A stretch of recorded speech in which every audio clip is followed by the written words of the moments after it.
এবার আমাদের চেক করতে হবে পাইথনটা ইনস্টল হইল কি হইল না। এই জন্য আমরা সার্চ বারে কমান্ড প্রম্পট বা সিএমডি এরকম লিখব।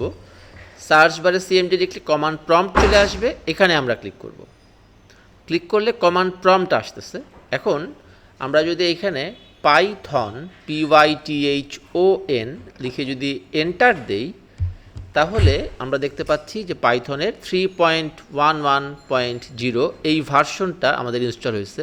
আমরা কিন্তু যখন ইনস্টল করছিলাম তখনও দেখছিলাম যে 3.11.0 এই ভার্সনটাই আমরা ইনস্টল করেছি।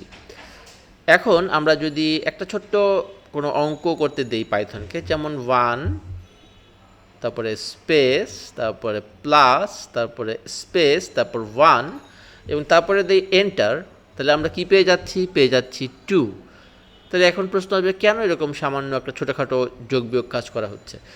এইটার দ্বারা আমরা বুঝতেছি যে এই কোডটাকে যেহেতু পাইথন প্রসেস করতে পারছে, তার মানে পাইথন ইনস্টল হয়েছে।